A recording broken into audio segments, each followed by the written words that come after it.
Amigos, ¿cómo están? Bienvenidos a TV Noticias 7.3. Estamos en la entrevista y, por supuesto, con todo el tema de la coyuntura. Para analizar y explicar qué está sucediendo, siempre es necesario ir a las fuentes o a los expertos. Y esta vez vamos a darle la bienvenida y el saludo al doctor Luis Lama Pucho. Él es abogado penalista y, por supuesto, le agradecemos su presencia aquí para aclarar ciertos conceptos. ¿Cómo está? ¿Qué tal? Muchas gracias por la invitación. Buenas tardes. ¿Cuál es la primera impresión que tiene con todo esto que estamos viviendo desde su punto de vista como abogado penalista? Bueno, desde el punto de vista de la institucionalidad, evidentemente que hay un problema de desestabilización, porque esto es un tema directamente involucrado al Estado de Derecho, a la interpretación del derecho, a la interpretación de la Constitución, respecto a una decisión del presidente de la República que indultó al exmandatario Alberto Fujimori, que estaba cumpliendo pena privativa de la libertad, como es de conocimiento público, y en alguna medida se había convertido el tema de la aplicación de la condena en una especie de reserva moral para el país, en tanto que no es usual, en el continente sobre todo, que exmandatarios, después de haber cometido distintos delitos, estén cumpliendo pena privativa de la libertad por el agudo problema de la impunidad. Entonces, eso sumado al hecho mismo de la vacancia, es decir, el momento en el que se produce toda esta controversia, genera una serie de suspicacias y expectativas, por decirlo menos, que son motivo también de protesta por sectores de la población que están en desacuerdo con esta decisión. Ahora, vamos a hablar sobre lo que significa el indulto como una gracia presidencial. ¿En qué casos se pueden hacer? Alguien habla de la diferencia entre indulto humanitario, entre lo que es el indulto político, la diferencia de la amnistía. Claro, la Constitución política es clara en establecer que el primer mandatario, el presidente de la República, tiene dentro de sus prerrogativas otorgar el indulto humanitario, como también otorgar el derecho de gracia, que son dos prerrogativas distintas. Una es para perdonar condenas que se están cumpliendo y el otro es para suspender procesos que se están ejecutando pero que todavía no han sido motivo de una sentencia condenatoria o absolutoria. Entonces, ¿el indulto significa qué? Lo han perdonado por el delito que cometió y que estaba cumpliendo condena vinculado al caso de La Cantuta y Barrios Altos. ¿Es el perdón hacia el condenado o hacia la pena que todavía tiene por cumplir? En realidad es una pena al condenado y a la pena que tenía que cumplir, aunque subsiste el aspecto del pago de la reparación civil, que también es un hecho resaltante, en tanto que Alberto Fujimori a lo largo de toda esta secuencia de acontecimientos fue reticente al pago de la reparación civil, que es una suma particularmente millonaria y que además no solamente es en agravio del Estado, sino también en agravio de las víctimas. Entonces, bajo esa coyuntura, lo que se está objetando en un primer momento es si efectivamente el indulto concedido a Alberto Fujimori tiene o no un arraigo evidentemente de carácter humanitario, porque en ese sentido se orienta. Hay quienes afirman que no es humanitario, sino que es político, por el momento en el que se suscitó, por la coyuntura que se presentó y porque además hay ciertas objeciones sobre el procedimiento administrativo que se implementó para poder llegar a esta conclusión. Incluso hay ya algunos profesionales expertos en medicina que estarían objetando que efectivamente Alberto Fujimori no estaba en un estado terminal y que por lo tanto las dolencias de las que es víctima son en alguna medida normales en una persona de esa edad. Entonces, en ese sentido, hay quienes han afirmado categóricamente, bajo lo que acabo de señalar, que se trata más que un indulto humanitario, un indulto político, lo cual en alguna forma desnaturaliza el sentido mismo del indulto. Pero ahora, es un tema discutible, ¿no? Cuando hablamos de un indulto humanitario, hay una comisión de médicos que hacen un informe y necesariamente la persona tiene que estar a punto de morir, tiene que tener una enfermedad terminal, o hay otras variantes del informe que se le presenta al presidente de la República. Estamos hablando de una suspensión o de un perdón respecto a una pena por la comisión de un delito grave. Entonces tienen que haber razones de mucho peso que puedan justificar una decisión del más alto nivel, porque si trasladáramos esos considerandos a muchas personas que están cumpliendo pena privativa de la libertad, posiblemente muchos tendrían que ser indultados. Entonces hay que tener muchísimo cuidado para cumplir de la manera más rigurosa y verificar que el estado de la persona que va a ser objeto del indulto, evidentemente, desde el punto de vista de su salud física o fisiológica, estaría absolutamente justificado y que no caben dudas que esa persona posiblemente en las próximas semanas o en los próximos meses tenía que morirse porque era víctima de una enfermedad grave, terminal, irreversible, y que por lo tanto esa persona, por razones humanitarias, justamente sale en libertad y se le perdona porque ya le quedan pocas expectativas de vida. Entonces la única forma de poder constatar esos hechos es a través de un informe médico. Y el informe médico, como se ha manifestado en distintas oportunidades, hay quienes dicen que no se encuentra necesariamente en un estado de esa naturaleza, y eso evidentemente se presta a interpretaciones de carácter político. ¿Por qué? Porque no solamente hay un cuestionamiento en cuanto a la rigurosidad del estado clínico médico del señor Alberto Fujimori, sino que también se suma la coyuntura, ¿no?, de la vacancia en el momento mismo que se estableció y que se otorgó el indulto, lo cual evidentemente se presta pues a todo tipo de suspicacias por la forma y la manera como se desarrolló el procedimiento que perseguía terminar en la vacancia presidencial. Y si hablamos de un indulto político, ¿cuáles son las características? ¿Tiene que ver con el apoyo popular, con que un grupo de la población de amplia mayoría desea o quiere que sea indultado algún preso? Bueno, esto es un caso muy especial, obviamente, pero para tener claro el tema de los conceptos. El indulto es una prerrogativa exclusivamente que le compete al presidente de la República. Él es el que tiene que tomar la decisión. Pero claro, para evitar cualquier tipo de arbitrariedad hay que cumplir un procedimiento previo administrativo que parte de la premisa de la certificación de que evidentemente hay razones exclusivamente humanitarias que motivan a que el presidente de la República perdone a un ciudadano por haber cometido delitos. Entonces, en esa línea de análisis, la única forma de poder certificar esa situación es a través de un informe médico. Y en ese sentido hay quienes cuestionan, ¿no?, de que no estaría justificado la decisión de carácter humanitaria porque las dolencias de las que padece el señor Alberto Fujimori no son necesariamente de naturaleza terminal y que son resultado y producto pues del normal envejecimiento del cual es motivo todos los seres humanos en algún momento de su vida, ¿no? Entonces, decir que porque le sube la presión o que porque tuvo algunos síntomas de algún tipo de cáncer a la lengua, entraría en una situación de estado terminal, eso tiene que estar rigurosamente certificado y demostrado, y para poder evitar cualquier suspicacia, desde la perspectiva de lo que significa una gestión eminentemente transparente y democrática, hubiera sido conveniente, o sería todavía conveniente, que este informe médico sea motivo de opiniones por parte de especialistas de que pudieran, digamos, corroborar si eso es así o no es así. Entonces, lo de humanitario podría convertirse en un tema eminentemente político, como está resultando hasta la fecha. O sea, ahí está, cuando uno dice humanitario es que se requiere de esta junta de médicos que... No, en ambos casos. En ambos casos. O sea, el indulto parte de la premisa de una certificación de carácter médico que establece que la persona está en una situación sumamente grave, que ya no tiene mayores posibilidades de seguir viviendo por la situación médica y patológica en la que se encuentra, y por lo tanto, por razones justamente de carácter humanitario, el presidente le concede ese beneficio que, como te vuelvo a repetir, va más allá de las mismas decisiones de los órganos jurisdiccionales, porque esto hay que entenderlo también desde el punto de vista de la democracia. La democracia está separada en diferentes poderes: el poder ejecutivo, el poder legislativo, el poder judicial. El único que puede imponer una sanción es el poder judicial.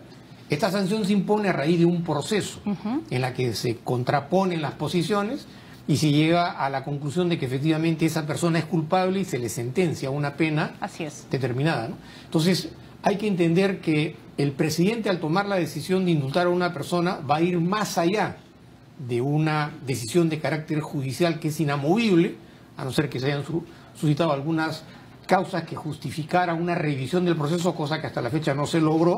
Entonces el presidente sobrepasa e interfiere en una decisión de carácter judicial como primer mandatario, y de acuerdo a la Constitución se le concede esa prerrogativa de indultar a una persona, pero un presidente no puede indultar pues a cualquiera. No puede indultar a una persona porque tiene alguna relación amical, porque tiene alguna relación profesional, tiene que haber una justificación. Y por eso se habla de un indulto de carácter humanitario.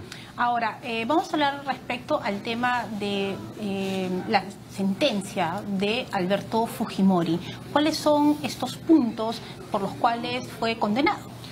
A Alberto Fujimori se le condenó por el delito de homicidio calificado, el delito de secuestro y de lesiones agravadas, que son delitos que están tipificados en el Código Penal, como fue de conocimiento público a través de la publicidad del proceso. Lo que sucedió fue que en la narrativa, en el desarrollo de la narrativa, de las fundamentaciones a través de las cuales se plasmó esta sentencia, se hace referencia a una serie de hechos que tienen connotaciones internacionales, de acuerdo a la jurisprudencia y a la doctrina internacional, que ha terminado en la calificación de que delitos o hechos o conductas de estas características tienen el rango de lesa humanidad. ¿De qué hablamos con el concepto de lesa humanidad? De delitos graves. ¿Cómo? Que afectan, digamos, lo más esencial de la naturaleza humana, como son crímenes masivos, crímenes raciales, crímenes de contenido políticos, que tanto es así, han sido incorporados dentro del Código Penal como delitos contra la humanidad por la gravedad y por la relevancia que tiene. ¿Y en nuestro país? En el Código Penal se incorporó esa legislación a partir, justamente creo, a partir de la vigencia del presidente Alberto Fujimori. Entonces, eso no se podía aplicar de manera retroactiva. Ahora, ¿qué cosa ha sucedido? En la narrativa descriptiva de los hechos se configura la lesa humanidad. Pero no es que se le haya condenado por delito de lesa humanidad, porque además eso tiene otras implicancias de carácter internacional. Partiendo de la premisa que un delito de lesa humanidad, dada la gravedad y la connotación que tiene, como lo acabo de manifestar, son delitos frente a los cuales se excluye cualquier tipo de beneficio de carácter penitenciario o presidencial. O sea, en otras palabras, una persona que fue procesada, que fue condenada taxativamente por un delito de lesa humanidad, no puede ser objeto de la concesión de un beneficio tan importante como el indulto o el derecho de gracia. Entonces, en este caso, al no ser la condena por lesa humanidad, sí se podía dar el indulto.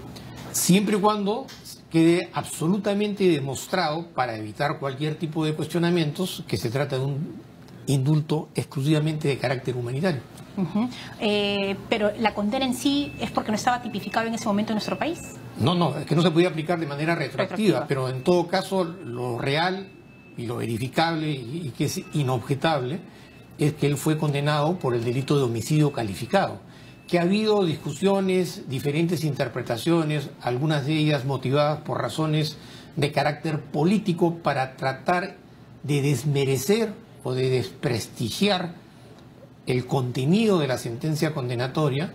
Se ha recurrido a esa hipótesis de que, siendo un delito de lesa humanidad, no podría caber la posibilidad de la concesión del indulto.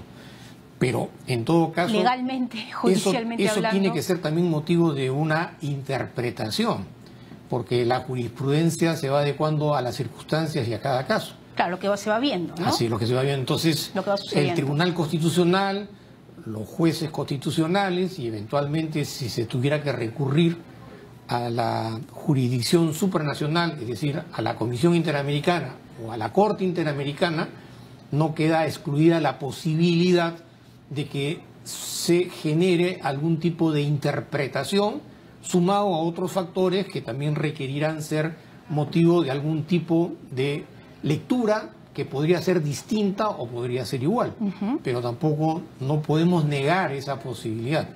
¿Por qué? Porque creo que también es muy valioso dejar en claro que es muy difícil separar el sentido propiamente humanitario del sentido político. ¿Por qué? Porque se trata de una persona indultada que fue ni más ni menos presidente del Perú y que además se le acusó y se le acusa de ser un violador de derechos humanos, como que efectivamente así se corroboró con esta sentencia condenatoria. Ahora, ayer conversábamos también con otro abogado constitucionalista y nos explicaba que, a ver si usted también nos reafirma este concepto que nos daba, que en el caso de, hay diferencia entre lo que es la amnistía y el indulto, y cuando uno quiere ir a la Corte Interamericana de Derechos Humanos, si algo ya está juzgado, es distinto a algo que está por juzgarse. Es decir, lo que significa una amnistía, es decir, no pasó nada, me olvido de todo, y como no pasó nada, borrón y cuenta nueva. Frente al indulto, donde ya hay una condena y simplemente es el perdón y esta gracia presidencial. En ambos casos, ¿se puede ir a la Corte Interamericana de Derechos Humanos? ¿Hay ciertos reparos? Mira, cualquier decisión de carácter administrativo jurisdiccional puede ser motivo de un cuestionamiento por quienes se pudieran sentir de alguna manera afectados en cuanto a la decisión emanada de una disposición, de una resolución o de un mandato, incluso de carácter judicial. Esa es una premisa fundamental que caracteriza la democracia. Hay quienes están de acuerdo y hay quienes están en desacuerdo. La única manera racional de resolver esa controversia es a través de un procedimiento que están reconocidos en la Constitución y en los tratados internacionales. Quien se sintiera agraviado va a recurrir a la jurisdicción constitucional. Ya han pedido la anulación los familiares de las víctimas al presidente, que me imagino que es el requisito previo para haber agotado un requerimiento de carácter administrativo, y posiblemente en los próximos días van a plantear una demanda de amparo ante un juez de carácter constitucional, que de acuerdo a la Constitución y a las normas también tiene autonomía interpretativa, incluso para declarar la nulidad del indulto o del derecho de gracia. No sé si sucederá, pero lo que quiero dejar en claro es que es una prerrogativa que le asiste a los magistrados, de acuerdo al sistema legislativo. Si quien recibiera esta demanda tiene varias posibilidades, incluso ni siquiera admitirla a trámite, ¿no? Simplemente rechazarla de plano, liminarmente, y ni siquiera pronunciarse sobre el contenido. Viceversa, podría ser, digamos, admitirla a trámite, evaluarla y eventualmente incluso declararla fundada, la demanda. Si no es así, tendrá que seguir el trámite que corresponde hasta llegar al Tribunal Constitucional, que también tendrá que emitir un pronunciamiento. Una vez agotada la jurisdicción nacional, de acuerdo a las normas internacionales, como la Convención sobre Derechos Humanos o el Convenio de Derechos Humanos, uno puede recurrir a la Comisión Interamericana de Derechos Humanos y la Comisión podrá plantear algún tipo de recomendación al Estado peruano. Si el Estado peruano no acata esa recomendación, entonces el Estado peruano será motivo de una denuncia por parte de la Comisión ante la Corte Interamericana de Derechos Humanos. Y como sabemos perfectamente, la Corte Interamericana de Derechos Humanos es eminentemente garantista respecto a los derechos que están reconocidos en las constituciones de los países que son parte de este acuerdo y del sistema interamericano de derechos humanos, habiendo de por medio disquisiciones en cuanto a si efectivamente se trata o no se trata de un indulto humanitario o un indulto político. Si subsisten algunas objeciones sobre el derecho de gracia, en el sentido de que la misma resolución suprema no es lo suficientemente explícita para poder esclarecer estos hechos, agregado a otro tipo de pronunciamientos por parte de la doctrina y por parte de los abogados que intervengan, la Corte Interamericana, en el caso que llegara ahí, tendrá que pronunciarse, lo cual no está cerrada esa posibilidad. ¿Y cómo queda ese derecho entonces frente a todo lo que usted nos está planteando que tiene el presidente frente al indulto y a la Constitución de un país? Lo que pasa es que, por más que sea un derecho de carácter presidencial, como derecho en sí no es un derecho absoluto. Es un derecho que está enraizado a una serie de preceptos que tienen que ser objeto de respeto, que están vinculados a la tutela jurisdiccional efectiva, al derecho al garantismo, a la transparencia, a evitar las arbitrariedades. Por eso que a lo largo de la parte expositiva de la decisión que concede el indulto, se necesita una explicación y una justificación de los hechos para evitar justamente cualquier tipo de arbitrariedades, ¿no? Ahora, el indulto, ya para cerrar, hacer dos preguntas finales. ¿El tema del indulto también perdona la reparación civil? Yo creo que no. ese es un tema que subsiste en tanto que, más allá de la responsabilidad que le corresponde a la persona que fue objeto de esa sentencia condenatoria, el daño económico subsiste. Y la única forma de reparar materialmente el daño económico es con el pago de la reparación civil.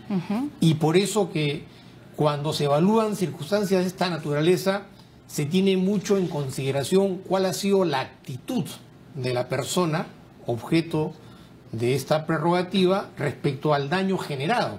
Es decir, si yo he cumplido, yo he sido una persona acuciosamente respetuosa, en la medida de mis posibilidades he venido consignando montos en la medida de mis posibilidades, pero denota pues algún tipo de responsabilidad. Y en este caso estamos hablando de sumas que son trascendentes, que además en el caso del Estado peruano, el Perú en el contexto hemisférico no es un país necesariamente reconocido en el sentido de materializar el pago de las reparaciones civiles, ¿no?